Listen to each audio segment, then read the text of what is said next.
ನಮಸ್ಕಾರ, ಮನಸಾರೆ ಕನ್ನಡ ಯೂಟ್ಯೂಬ್ ಚಾನಲ್ಗೆ ಸ್ವಾಗತ. ಚಿಕ್ಕಮಗಳೂರು ಹತ್ರ ಇರುವಂತಹ ಸಿರಿಮನೆ ಫಾಲ್ಸ್ಗೆ ನಾವಿವತ್ತು ಭೇಟಿ ಕೊಡ್ತಾ ಇರೋದು. ಫಾಲ್ಸ್ನ ಎಂಟ್ರೆನ್ಸ್ ಇದು. ಸಿರಿಮನೆ ಫಾಲ್ಸ್, ಸಿರಿಮನೆ ಜಲಪಾತ ಅಂತ ನೀವು ಬೋರ್ಡನ್ನು ನೋಡ್ತಾ ಇದ್ದೀರಾ. ಹೀಗೆ ಸ್ವಲ್ಪ ದೂರ ಒಳಗಡೆ ಹೋದರೆ ನಮಗೆ ಫಾಲ್ಸ್ ಸಿಗುತ್ತೆ. ಇವಾಗ ನಾವು ಫಾಲ್ಸ್ ಹತ್ರ ಬಂದಿದ್ದೀವಿ. ಫಾಲ್ಸ್ಗೆ ಹೋಗೋದಕ್ಕೂ ಮುಂಚೆ ಇಲ್ಲಿ ಮೆಟ್ಲುಗಳನ್ನು ಕೊಟ್ಟಿದ್ದಾರೆ, ಹಾಗೂ ಇಲ್ಲಿ ನಾವು ಟಿಕೆಟನ್ನು ತಗೋಬೇಕು. ದೊಡ್ಡವ್ರಿಗೆ 50 ರೂಪಾಯಿ, ಚಿಕ್ಕ ಮಕ್ಕಳಿಗೆ 20 ರೂಪಾಯಿ ಟಿಕೆಟು. ಅಲ್ಲೇ ಬೋರ್ಡ್ ಕೂಡ ಹಾಕಿದ್ದಾರೆ, ಟೈಮಿಂಗ್ಸ್ ಕೂಡ ಬೋರ್ಡಲ್ಲೇ ನೀವು ನೋಡ್ಬೋದು.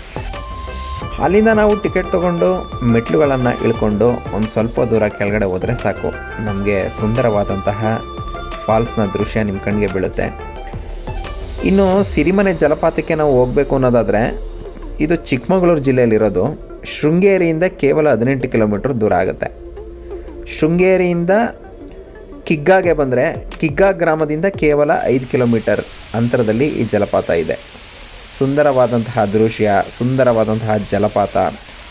ಈ ಜಲಪಾತ ಸುಮಾರು 40 ಅಡಿ ಎತ್ತರದಿಂದ ನೀರಿಲ್ಲಿಂದ ಧುಮುಕುತ್ತೆ.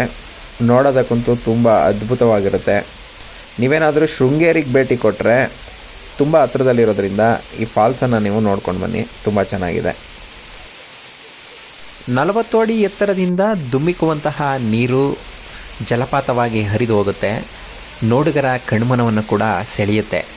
ಇಂಥ ದೃಶ್ಯವನ್ನು ಕಣ್ತುಂಬಿಕೊಳ್ಬೇಕು ಅಂತಂದರೆ ನಾವು ಇಲ್ಲಿಗೆ ಭೇಟಿ ಕೊಡಬೇಕು. ಇದರ ಸಮಯ ಬಂದು ಬೆಳಿಗ್ಗೆ 8:30 ಸಂಜೆ 6 ಗಂಟೆವರೆಗೆ ಪ್ರವೇಶಕ್ಕೆ ಅನುಮತಿಯನ್ನು ನೀಡಲಾಗುತ್ತೆ. ಹಾಗಾಗಿ ನೀವು ಈ ಜಲಪಾತವನ್ನು ವೀಕ್ಷಿಸಬೇಕು ಅನ್ನೋದಾದರೆ ಮಾರ್ನಿಂಗ್ 8:30ಗೆ ನೀವು ಹೋಗ್ಬೋದು. ಇನ್ನು 6 o'clockಗೆಲ್ಲ ಈ ಜಲಪಾತ ಕ್ಲೋಸ್ ಆಗುತ್ತೆ. ಹಾಗಾಗಿ ಈ ಟೈಮಲ್ಲಿ ಬಂದರೆ ನಾವು ವೀಕ್ಷಣೆ ಮಾಡ್ಬೋದು. ಮೆಟ್ಟಿಲುಗಳನ್ನು ಇಳಿದು ಬಂದಾಗ ನಾವು ಇಲ್ಲಿ ನಿಂತ್ಕೊಂಡು ನೋಡೋದಕ್ಕೋಸ್ಕರ ಇಲ್ಲೊಂದು ವ್ಯೂ ಪಾಯಿಂಟನ್ನು ನೀವು ನೋಡ್ಬೋದು. ಈ ಜಾಗದಲ್ಲಿ ನಿಂತ್ಕೊಂಡು ನೋಡಿದ್ರೆ ನಮ್ಮ ಜಲಪಾತದ ಸಂಪೂರ್ಣ ದೃಶ್ಯವನ್ನು ನಾವಿಲ್ಲಿ ಕಣ್ತುಂಬಿಕೊಳ್ಬೋದು. ಹಾಗೂ ಇದೇ ಅಲ್ಲದೆ ಇನ್ನೂ ಒಂದು ಕೂಡ ಮೆಟ್ಲುಗಳನ್ನು ಹತ್ಕೊಂಡು ಮೇಲೆ ನಿಂತ್ಕೊಂಡು ಹೋದರೆ ಅಲ್ಲೂ ಕೂಡ ಒಂದು ವ್ಯೂ ಪಾಯಿಂಟ್ ಇದೆ. ಅಲ್ಲೂ ಕೂಡ ನೀವು ನಿಂತ್ಕೊಂಡು ಜಲಪಾತದ ವೀಕ್ಷಣೆಯನ್ನು ಮಾಡ್ಬೋದು.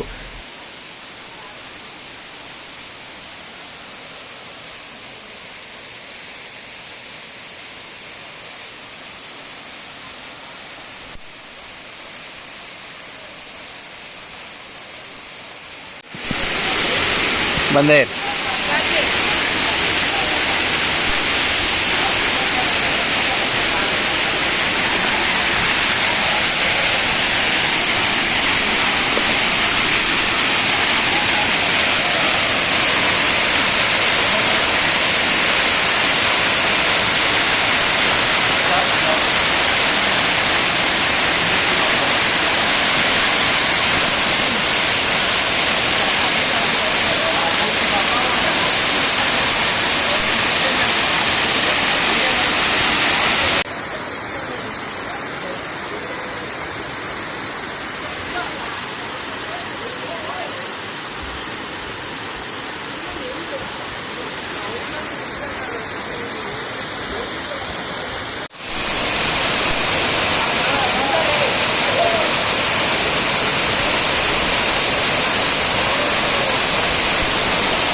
ಬರ್ಬೇಡ ಪಾಪ.